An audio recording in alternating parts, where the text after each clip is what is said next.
Olá, boa tarde, comunidade matinhense.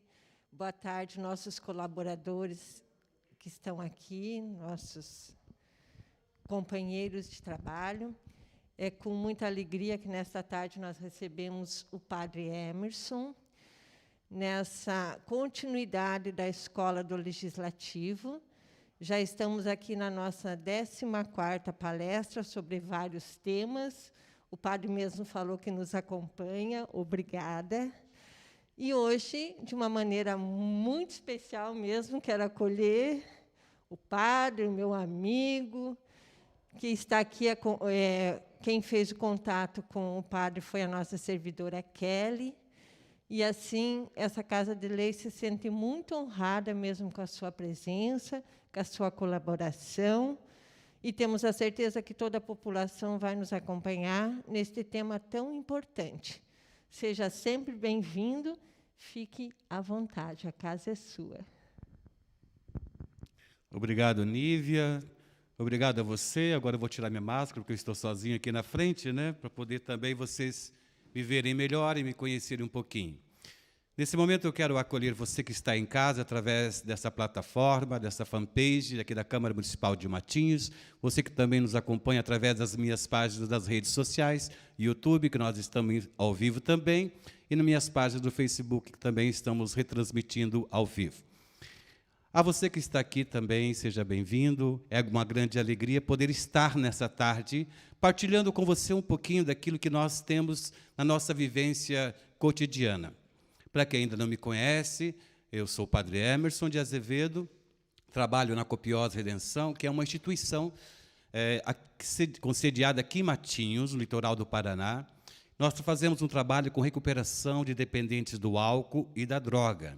Consequentemente, atingimos também as famílias que sofrem, né, com essa dor, com essa chaga no seio familiar. A nossa instituição está aqui em Matinhos já há 22 anos, que nós exercemos esse trabalho voluntário, servindo a comunidade de toda a região, inclusive região de Curitiba e outras cidades do nosso Paraná. Esse tema que nós vamos falar um pouquinho, ele é muito pertinente para esse tempo que estamos vivendo. Nós estamos vivendo um tempo de pandemia. Falamos de Covid-19, que tem atingido todo mundo com medo, aqui as pessoas estão todas de máscara, usando álcool, tem álcool aqui na minha mesa. É uma pandemia, atingiu o mundo todo. Mas quando nós falamos de dependência do álcool e da droga, nós esquecemos que também é uma pandemia e que já existe há muito mais tempo do que um vírus, né, que está atingindo o mundo agora, na atualidade. Mas é uma pandemia que a sociedade fecha os olhos, finge que não existe. Existe uma hipocrisia, um farisaísmo. Aqui na nossa cidade, se você sair daqui, de onde nós estamos, andar 200 metros e chegar aqui na nossa praça central, você vai encontrar muitos rapazes, moças perambulando pela rua, e você vai dizer assim, é um sem vergonha, é um desempregado, é um vagabundo, um desocupado. Nós não percebemos que, atrás daquela realidade, existe um ser humano, muitas e muitas vezes, doente. E é desta doença que nós queremos falar, e é esta doença que nós tratamos na nossa instituição. Primeiramente, não vou falar aqui sobre tipos de droga, porque isso deixa para os psiquiatras, para os cientistas. O que eu quero falar para você é dessa realidade humana, desse ser humano que sofre com esta pandemia, com esta chaga. Consequentemente, a família, que nós vamos falar depois, sobre codependência. A primeira pergunta que eu faço para você que está em casa e para você que está aqui presente, quem de nós não temos um membro da nossa família que não faça uso e abuso de substâncias químicas entorpecentes ou alcoólicas? Todas as nossas famílias sofrem desta realidade. E, às vezes, fechamos nossos olhos. Só vamos perceber quando? Quando as consequências vierem depois de um bom tempo. Quando perder a autoestima, quando perder os bens, quando cometer algum delito, quando sair para a rua, aí nós vamos dizer assim, tem um drogado em casa. Nós usamos até essa palavra que hoje é pejorativa, né? Nós temos um adicto, alguém que faz uso, abuso de substâncias psicoativas. E esse dependente do álcool e da droga, muitas vezes, ele não é acolhido como pessoa. Nós temos um trabalho que vai da cura física, psíquica, emocional e espiritual. Nós nunca começamos pelo espiritual. Porque quando nós começamos pelo espiritual, nós corremos o risco de mascarar a realidade física da pessoa, a realidade emocional desta pessoa, que é a história que ela traz com ela.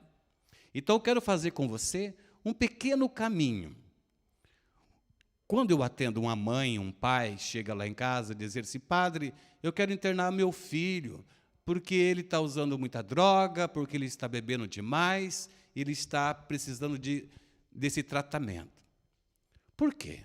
Por causa das más companhias, por causa da escola, né? Então, ele está usando droga, está fumando uma maconhinha, está cheirando um pozinho, está fumando uma pedrinha, né? Está aplicando lá uma agulhada nas veias. Agora, a gente faz a pergunta para o pai, para a mãe, para você que está em casa. Será que são as más companhias que têm atingido o seu filho ou seu ente querido? Será que a mãe daquele outro amigo não está dizendo a mesma coisa do seu filho, que está sendo má companhia para os outros? Então, a primeira coisa que a gente faz, queridos, é tirar um pouco do ombro das pessoas as consequências das nossas atitudes ou das nossas realidades. E tomar sobre nós a responsabilidade de libertar, de ajudar, de resgatar o nosso ente querido.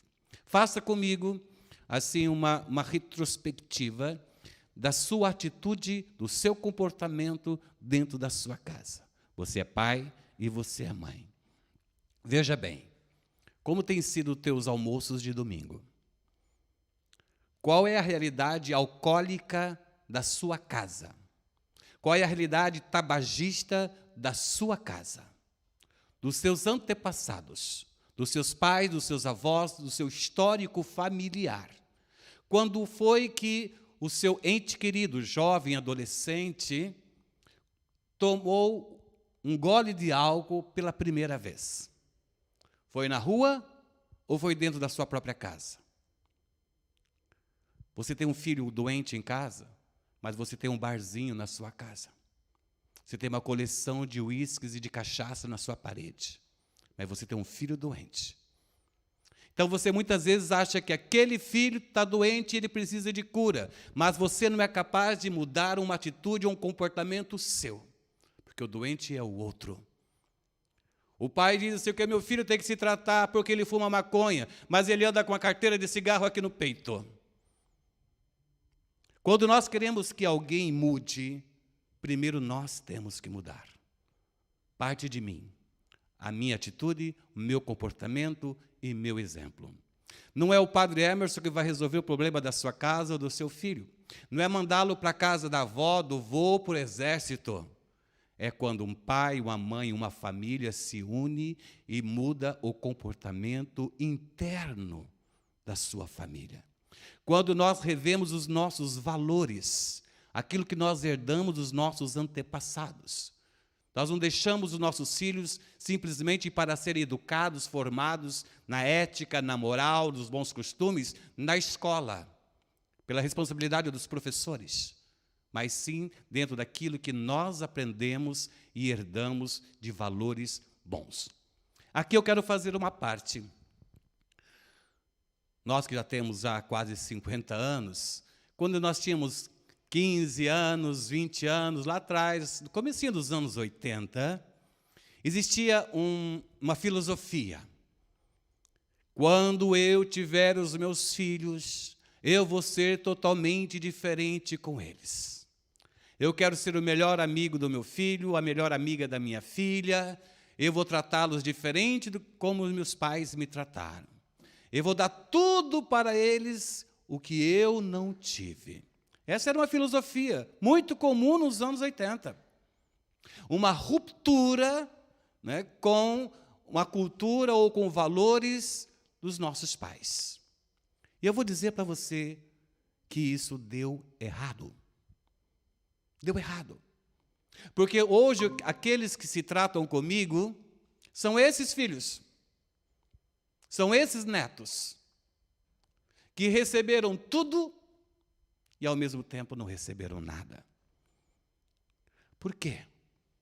Porque se deu toda a liberdade, se deu tudo de bens, mas não se deu valores, limites.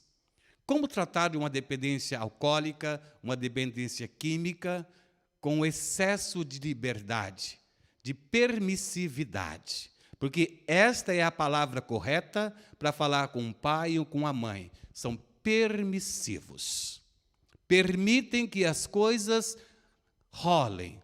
O tempo passa. Isso é crise de adolescência. Logo o tempo resolve. E eu vou dizer para você que o tempo não resolve nada. Porque o tempo não é gente. O tempo é coadjuvante na história humana. Quem consegue mudar alguma realidade somos nós, homens e mulheres, cheios de capacidade. Quando nós deixamos de colocar limites, né, limite físico, limite emocional, limite espiritual, limite material, limite intelectual, nós não conhecemos as pessoas. Elas se tornam o quê? Robôs. Robôs. Não seres vivos, humanos. Que limites você tem colocado para você e para a tua casa, para os teus filhos? Um exemplo. Na sua casa, você que tem uma criança de 5 anos de idade, qual é o limite para ela usar a internet?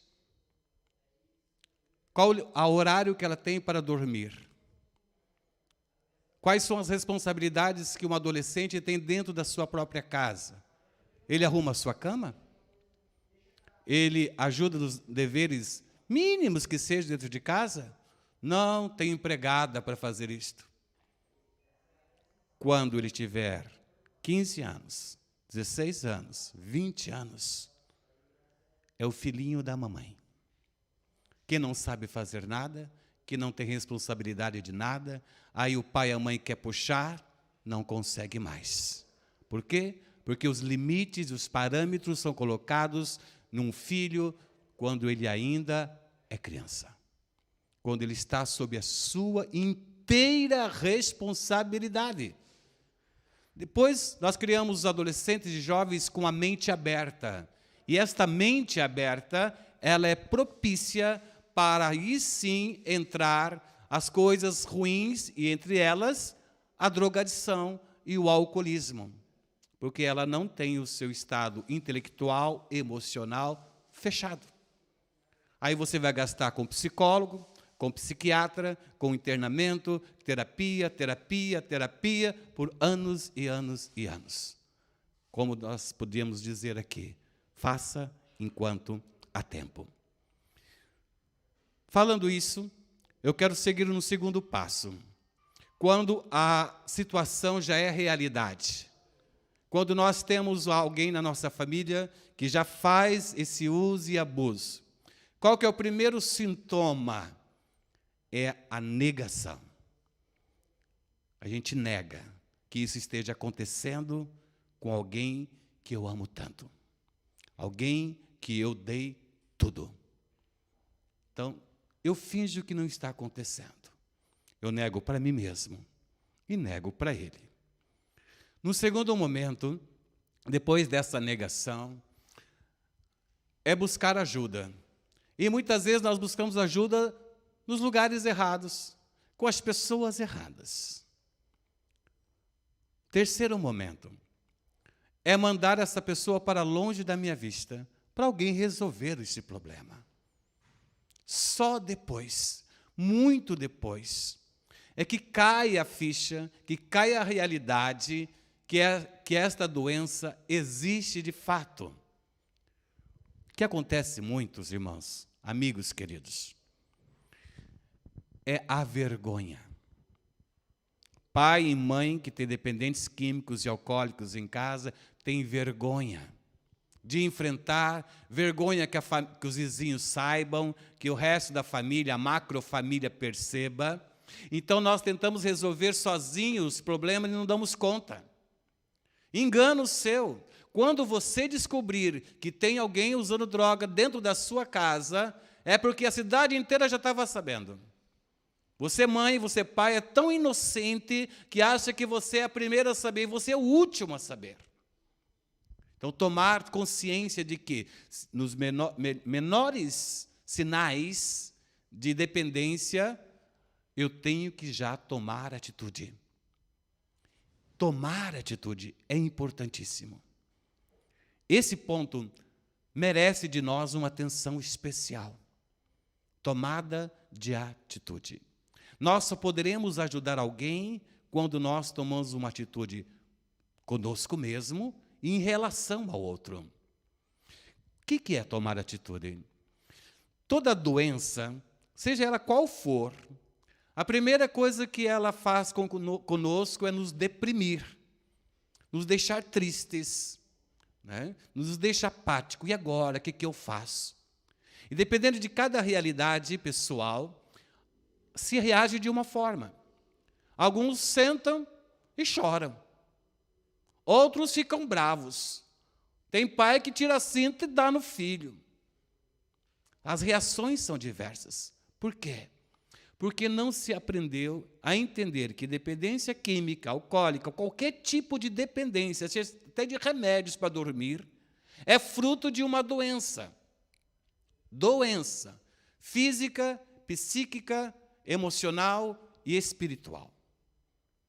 Essa é a doença. Essa doença moral que nós temos.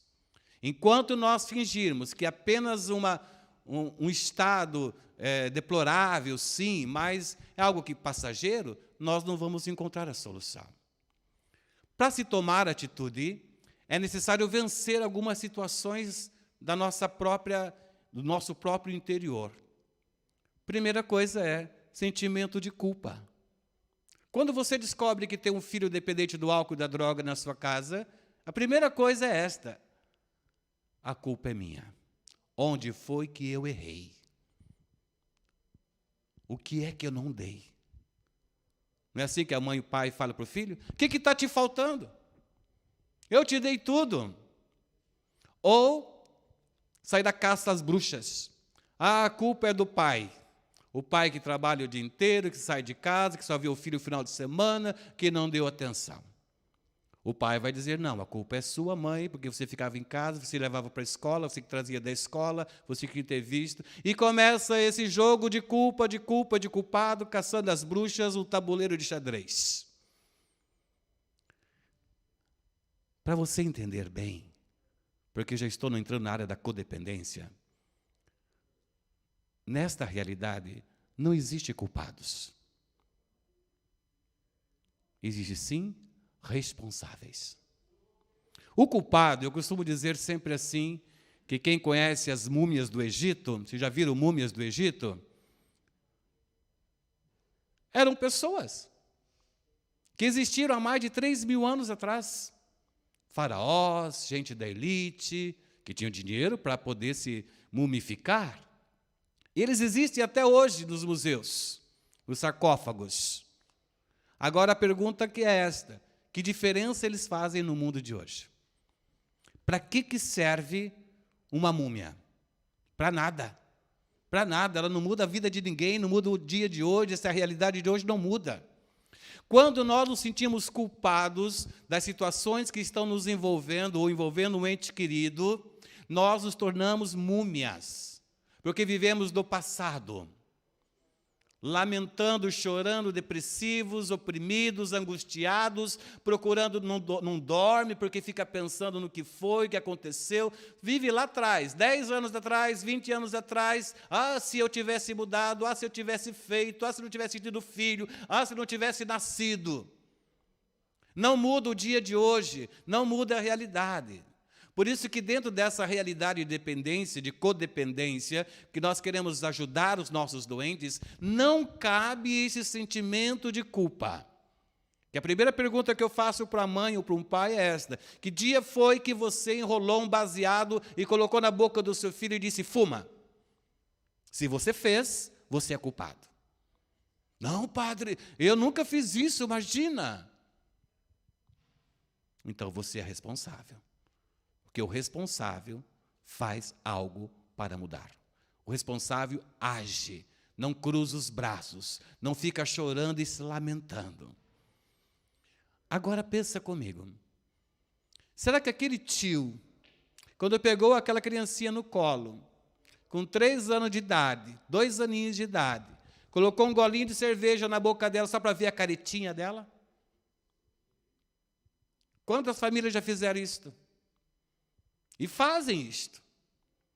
A criança que está em formação psicológica, intelectual e emocional, abre-se nela uma predisposição para que lá no futuro ela possa se tornar um dependente. Porque nós temos um histórico familiar. Porque essa substância diferente, estranha, adentrou o seu organismo. E logo o seu cérebro, as suas células tiveram que trabalhar para assimilar aquela coisa estranha, aquele álcool que não fazia parte, né, do seu hábito alimentar. E você não imagina depois as consequências disso. Ou quando alguém diz para uma criança, vai ali na cozinha, acende um cigarro para a avó, para a mãe, para a tia. Não sabe que a criança lá dentro já deu uma tragada. E depois quer culpar os outros, como dizia atrás, agora há pouco. Então, são realidades que vêm junto com a nossa família. Voltando para a responsabilidade. Nós somos responsáveis, sim, pelos nossos atos e pelas atitudes comportamentais dos nossos entes queridos. Da nossa família. Não da nossa macrofamília, mas da nossa célula familiar, daqueles que convivem conosco. E a pergunta é esta de novo: o que eu tenho feito para ajudá-lo? Que atitude eu tenho tomado? Então, a tomada de atitude é importante. O que eu vou fazer hoje para mudar a realidade da minha casa, da minha vida e da vida daqueles que eu quero ajudar? Tomada de atitude pode ser assim: impor limites. Tomada de atitude pode levar a pessoa a uma crise. Toda tomada de atitude leva a uma crise. Crise é bom ou é ruim?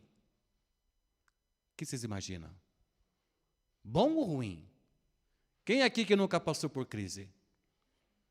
Agora está todo mundo por crise financeira, né? Mas e crise existencial? Crise emocional? Dentro do nosso programa terapêutico, nós usamos a crise como algo muito positivo, porque crise é sinônimo de crescimento. Quem não passa por crise não cresce. Então nós temos que gerar crise nas crianças, nos jovens, nos adolescentes, nos adultos, nos velhos, porque eles precisam crescer na vida. Porque se ele não passar por nenhum tipo de crise existencial, ele vai continuar sendo aquele bebezão da mãe com 50 anos, que a mãe é capaz de ir lá pegar a toalha para ele tomar banho e colocar a cuequinha dele na cama, dizer, está aqui, filhinho. Porque não sabe fazer escolhas, não sabe tomar decisões. Crise eu tive hoje de manhã. Você também teve. Está friozinho. Levanto ou não levanto? Tomo banho ou não tomo banho?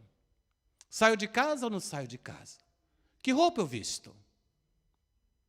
São as crises cotidianas. Quer dizer, eu tenho que fazer escolhas. Isto ou isto. Eu escolho usar droga ou escolho sobriedade? Eu escolho as companhias que me levem a crescer ou escolho as companhias que me levam para a rua, para a drogadição, me levam para a prisão e me levam para o cemitério?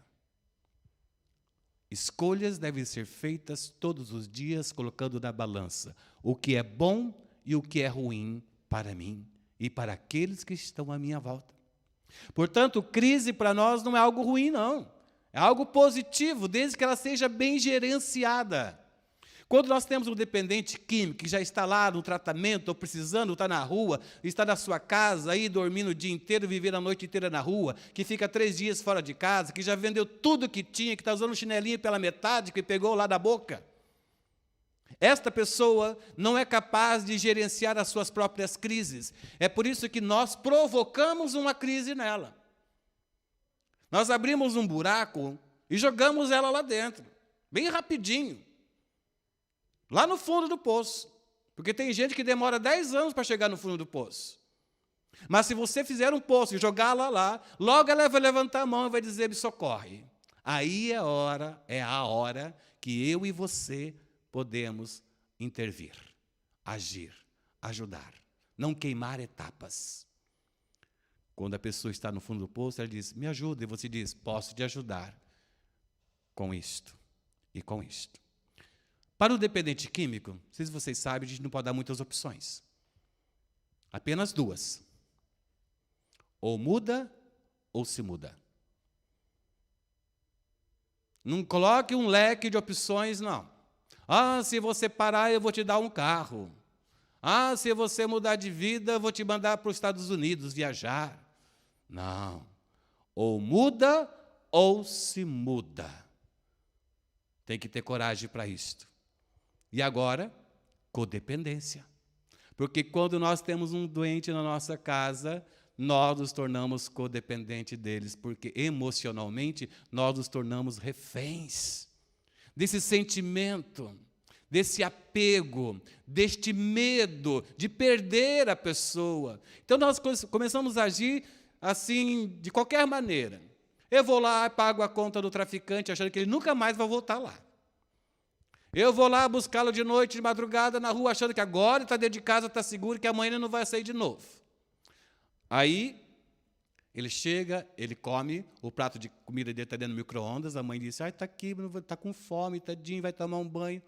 A mãe passou a noite inteira acordada, sentada numa cadeira dura para não dormir, esperando o telefone tocar. De manhã ela levantou e foi trabalhar. E o bebê ficou dormindo, fazendo o que quer, o que gosta e o prazer. E você? Você é refém emocionalmente. Você está ali totalmente dependente da dependência daquela pessoa. Tem medo, tem angústias, tem tristeza, está depressivo, tomando medicamentos para dormir. Está tão doente quanto aquela pessoa. Ou mais. Já teve situações de chegarem na minha casa, pedir internamento e dizer assim, não, vamos internar primeiro a senhora. Depois nós internamos o seu filho. Padre, meu filho é tão bonzinho, padre. Porque a mãe, primeira coisa, ela quer defender. Ela fala todas as qualidades. Você não quer saber das qualidades dele? Isso a gente vai descobrir depois, na convivência. Né? Ela quer dizer que ele nunca roubou, que ele nunca matou, que ele nunca bateu nela, que ele não é violento. O único problema dele é que ele usa droga. Só isso. Só isso. E quais são as consequências do uso e do abuso dos entorpecentes? Pergunte para qualquer policial. Qual é o maior número de furtos que tem na nossa cidade? Por que as pessoas roubam? Para manter o seu vício. Por que essas apreensões gigantescas de droga no nosso porto, nas nossas fronteiras? 90% da violência é fruto da droga, do tráfico. E quem é que sustenta o tráfico? Nossos filhos, nossos jovens, nossos adolescentes, nossos ricos, porque não é barato manter a drogadição. Porque agora está na onda, agora tem que legalizar a maconha, que cada um vai ter o seu pezinho de maconha no seu quintal, né? Aí vai acabar. Vai nada! Vai nada! Gente, nós vivemos uma época muito difícil. Tanto que o combate, né, contra o tráfico, isso é gigantesco, é a segunda economia do mundo, perde só para o petróleo. Nós temos um trabalho de formiguinha, porque nós só podemos fazer algo por uma pessoa, por aquele que está pertinho de nós.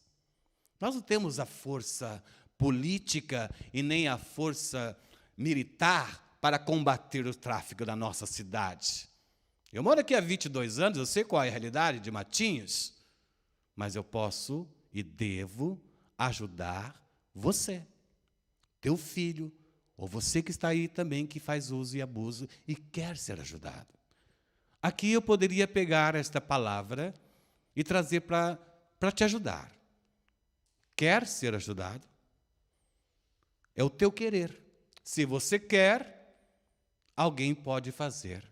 Se você não quer, a tua triste realidade vai continuar a mesma todos os dias.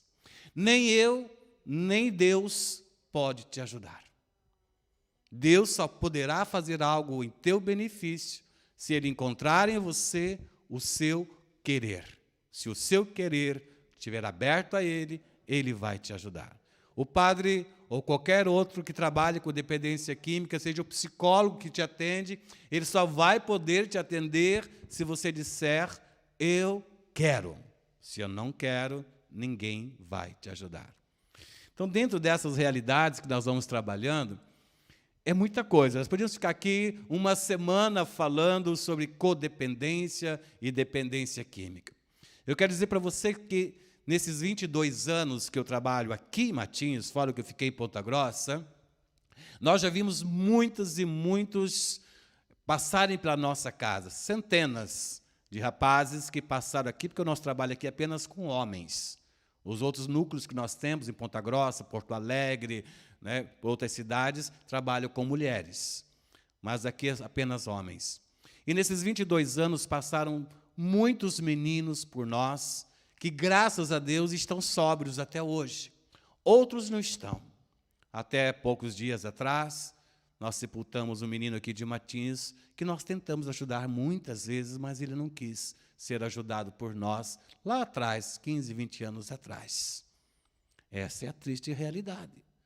Aqui, quero falar para você de um sentimento que eu e qualquer pessoa que trabalhe na área da saúde mental precisa aprender a usar, trabalhar. Sentimento de frustração. Quando a gente ajuda, quando a gente faz, quando a gente investe e não vê o resultado. Então ele diz, não dá. Está perdido mesmo, não vou fazer mais nada, não vou ajudar mais nada. São sentimentos de frustração. E a gente tem que saber trabalhar esse sentimento dentro de nós para que ele não nos afete e não impeça que nós continuemos exercendo, melhor dizendo, o nosso trabalho. A ajuda que temos que dar, porque alguém tem que fazer. Alguém tem que ter coragem de abrir a porta e dizer, venha cá, meninada, vamos te ajudar. Alguém tem que ter coragem de ser pai. Alguém tem que ter coragem de pedir dinheiro, de comprar comida, de fazer da realidade para aqueles meninos que estão internados. Alguém tem que fazer isto. Coube a mim, né, como a tantos outros que trabalham aqui na nossa cidade. Quando nós vencemos esse sentimento de frustração, nós conseguimos enxergar os frutos daqueles que realmente estão bem, que passaram por nós, que aceitaram ser ajudados e que hoje estão vivendo uma sobriedade. Você sabe o que é sobriedade? Sobriedade é estar sobre. É olhar aqui, como eu estou em pé. Eu consigo olhar aqui, olhar para baixo e ver toda a realidade à minha volta. Aquele que está ébrio, né, diz assim, está ébrio, está bêbado. Ele está cambaleando, ele não tem controle das suas emoções, dos seus pensamentos, né, não tem controle de nada, qualquer coisinha ele cai. Então, quando nós dissemos assim, estou sóbrio, quer dizer, estou senhor de mim mesmo. Eu tenho controle emocional, controle intelectual, controle físico, eu consigo caminhar em linha reta, eu sei o que eu quero para a minha vida. Então, aqui eu quero dizer para você, pai, para você, mãe, para você, jovem, sonhe. Tem projetos de vida. Quem não tem projeto de vida está suscetível a cair, a viver na drogadição, ou no alcoolismo, ou simplesmente não ser nada. Que é pior ainda. Não ser nada. Não tem projeto, não tem sonho, não sabe o que quer fazer da vida. Vive uma frustração emocional, e aqui é um perigo muito grande, muito grande, muito grande, que é uma outra realidade, um outro tema, que é o suicídio. Quando a pessoa não tem mais vontade, não tem mais esperança e não quer fazer nada da vida. Não tem sentido em viver. E muitos dependentes do álcool e da droga são levados para esta triste realidade. Por isso é importante plantar em nós e nos nossos queridos um sonho de ser, um sonho de fazer e um sonho de ter. Eu peguei esses 3 termos para falar algo muito importante para você. Ser, fazer, para ter. Se nós mudarmos esta fórmula, ou essa equação, dá tudo errado. Primeiro eu tenho que ser e saber quem sou. Depois eu tenho que fazer, trabalhar, estudar, só para depois eu ter. O ter é consequência do ser e do fazer.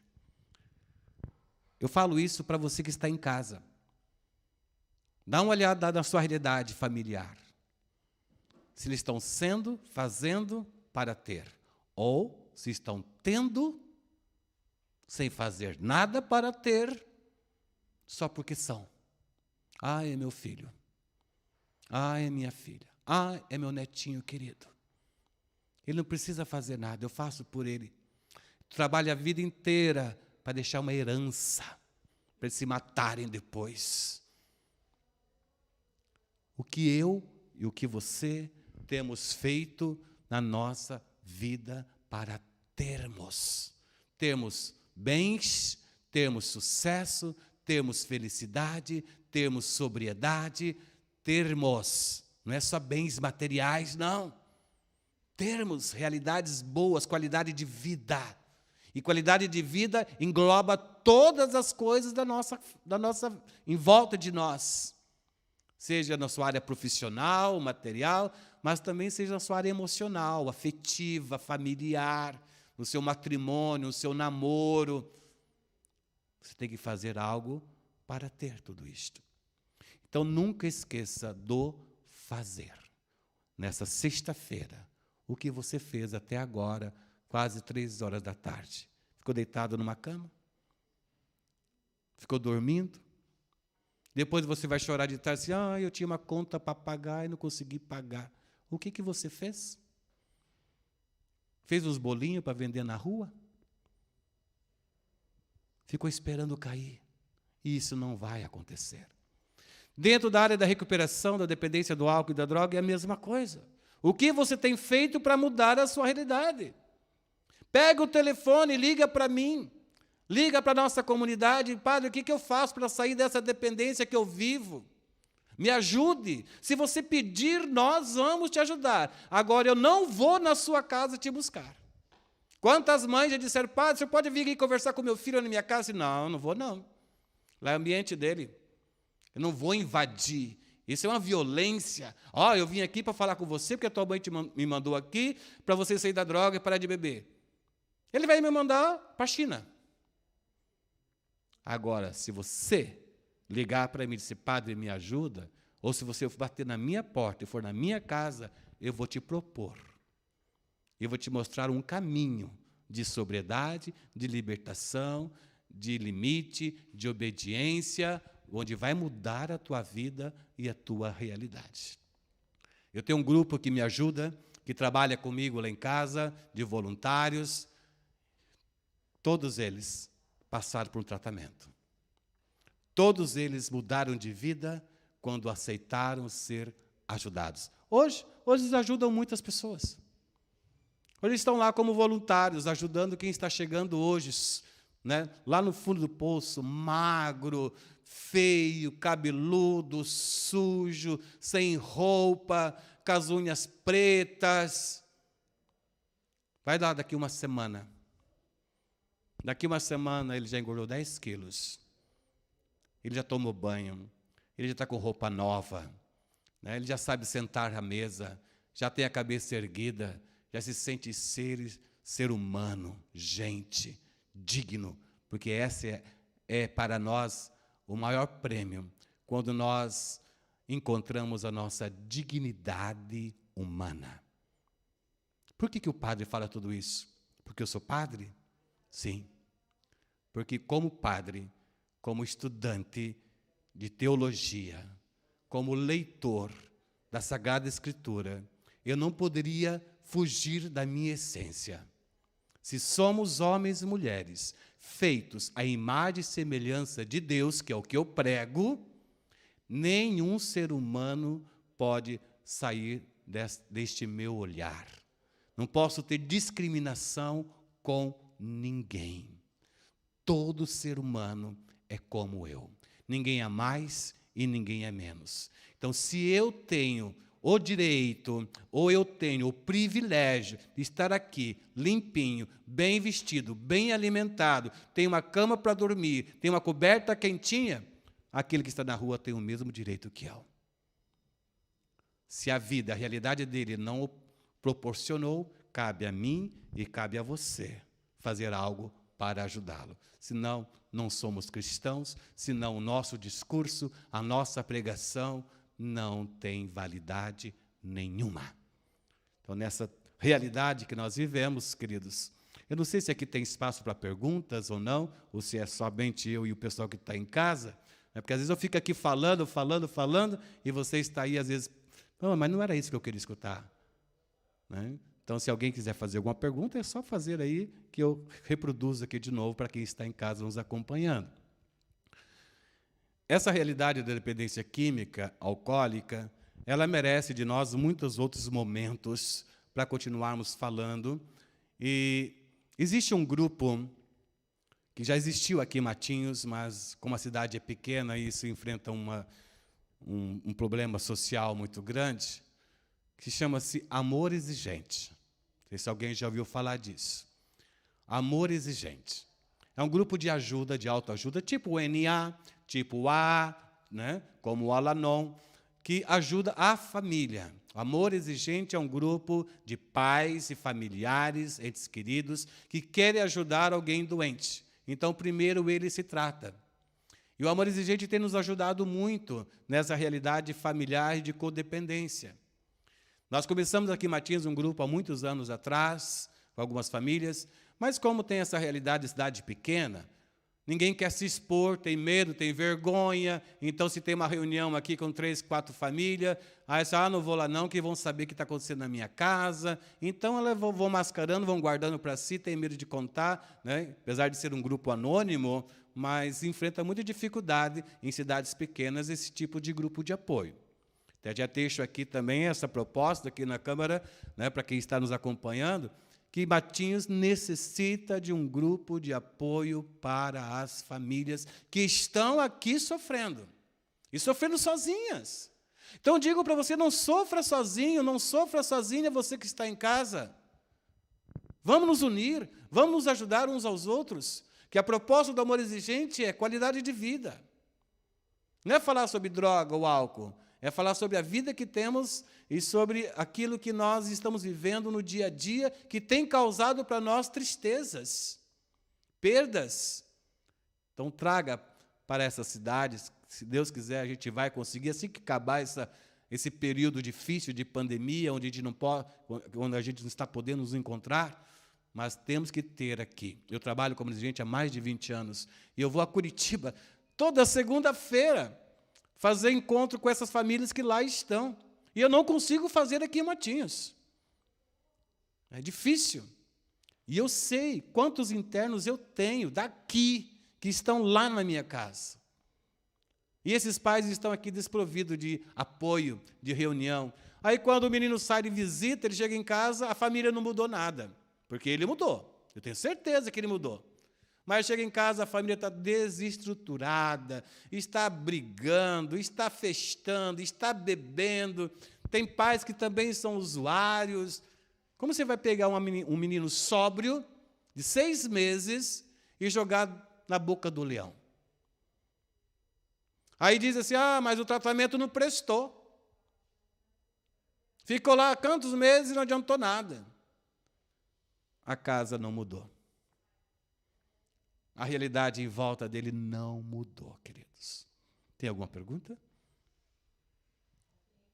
Alguém aqui? Não? Nenhuma curiosidade? Que bom. Né? Pode dizer. Os pais não conhecem Sim. esse tema, não houve na família ainda. Aham. Há como diagnosticar, assim, de imediato, assim, ele começou a usar, o filho começou a usar. Aham. Quais os primeiros Sintomas, sinais. a ser isso, o pai reconhecer? Então, a pergunta que nos veio aqui, para você que está em casa, é esta. Como reconhecer e perceber os sinais, os primeiros sinais de comportamento que possam estar levando um filho, um ente querido, a estar usando, né? Descobrir isto. Primeira coisa é perceber os sinais que a pessoa dá. Você, pai, você, mãe, conhece muito bem seu filho, o comportamento dele. A primeira coisa que um dependente gera em si é um desvio de comportamento. É uma ruptura naquilo que estava vindo ali certinho, que você já conhecia a realidade. Por exemplo, mudança de horário, dormir demais, fome. Quem fuma maconha dá muita fome, né? Perder o sono à noite. Depois dá uma olhadinha nos olhos vermelhos, apesar que agora alguns usam colírio aí, né, para disfarçar, né? Olhos vermelhos, irritação, braveza, preguiça, escola, notas, responsabilidade. Você conhece bem o teu filho. Quando ele começa a mudar o comportamento, abra os olhos. Sinal de alerta. Levanta as anteninhas. Sinal de alerta. É hora de perceber, não de fingir que nada está acontecendo. Né? Porque alguém diz assim, não, isso é coisa da idade. Não existe coisa da idade. Você tem que perceber todas as idades. O que está acontecendo, por que mudou esse comportamento, essa atitude. Não tenha medo de enfrentar, porque às vezes o medo faz com que a gente não queira nem saber. Então, olhe bem o comportamento. E aqui é interessante que o meu comportamento atinge o teu comportamento. Né? Então, o comportamento droga de um filho, ele atinge 5 pessoas, no mínimo, à sua volta, com comportamento droga. Então, o comportamento seu pode também atingir o seu filho. Nós dizemos isto sempre. Se o comportamento ruim de alguém pode atingir todo mundo que está à sua volta, por que o comportamento bom nosso não pode atingi-lo? É uma via de mão dupla. Então, a minha atitude, o meu jeito de ser, os meus valores também vão atingir as pessoas. A sociedade nossa, aqui de Matinhos, por exemplo, sei que nós estamos na rede social para todo mundo, mas aqui em Matinhos, às vezes a gente fala assim, o poder público não faz nada, a guarda municipal não faz nada, porque a polícia só vem no verão para nós. E eu? E você? Também não fazemos nada? Quer dizer, se o meu comportamento for um comportamento bom, é um efeito dominó, também vai atingir as pessoas que estão à minha volta. Então, se eu sou uma pessoa digna, honrada, que pago as minhas contas, uma pessoa de princípios, uma pessoa de valor, uma pessoa amorosa, uma pessoa caridosa, as pessoas que estão à minha volta vão ser atingidas por isso e elas também vão mudar o seu comportamento. A gente vai fechando um ciclo, ou um círculo, né, em volta de nós, e a sociedade toda ganha com isto. Agora nós temos feito um caminho contrário. Lá na minha casa, não, graças a Deus. Só tem um cachorrinho. Mas se você andar aqui nas ruas da cidade, que você vai ver muros altos, cerca elétrica, câmeras de segurança, segurança na porta. Por que tudo isso? Fala para mim. Por que nós temos que colocar tudo isso por nossa segurança? Em vez de nós trabalharmos o ser humano, o resgate da dignidade, os valores das pessoas, nós procuramos gastar com segurança própria. Nós queremos uma sociedade melhor, andarmos na rua sem medo, mas nós não agimos para isto. Nós fazemos o contrário. Estamos nos prendendo. E isso é errado. Então, eu parto do princípio que, se eu mudar, as pessoas à minha volta vão mudar também. Respondido? Mais alguém? Você tem que regular o horário para mim, porque 5 minutos? Passa muito rápido, né? Então, assim, nesses últimos minutos, eu quero dizer para você que eu, Padre Emerson, estou aberto para ajudar aqueles que baterem à nossa porta, os pais que precisarem de orientação. Muita gente nos procura para um atendimento espiritual, para problemas de matrimônio, de namoro, né? Padre, reza por mim, padre, isso, aquilo. Mas o meu trabalho específico aqui em Matinhos é na área da dependência química e alcoólica. Então, não tenha medo, não tenha vergonha de pedir ajuda para o padre nesta realidade sua. Né? Nós somos em 5 padres aqui em Matinhos, mas eu tenho esse trabalho específico. Então, eu fico muito feliz quando alguém liga, padre, me ajuda aqui, eu posso ir conversar com o senhor, estou com um problema com meu filho, com a minha criança, às vezes até com criança pequenininha, de problema de comportamento. Esta é a minha área de atuação. Né? Eu estudei para trabalhar nesse aspecto. Claro, eu não deixo de fazer as outras coisas, os sacramentais, mas eu fico muito feliz quando o meu carisma está sendo colocado à disposição e a serviço do meu amigo, da minha amiga, do meu irmão, do meu próximo. Então, que a copiosa redenção aqui de Matinhos possa continuar aqui por muitos e muitos anos, exercendo esse trabalho de acolhimento, recuperação e reinserção social dos dependentes químicos e alcoólicos, e um apoio, um amparo às famílias que estão sofrendo por decorrência deste ato ou desta doença tão trágica para a nossa realidade. E eu termino também dizendo, voltando lá no início, a pandemia da Covid-19 atingiu o mundo inteiro, e a pandemia da drogadição também está aqui, atingindo todas as nossas famílias e a nossa sociedade. Quero agradecer o convite que me foi estendido aqui à Câmara Municipal, desejando que todos possam ter aproveitado um pouquinho e obrigado mais uma vez por permitir que nós possamos, através desse canal, levar a nossa mensagem a todas as pessoas. Muito obrigado.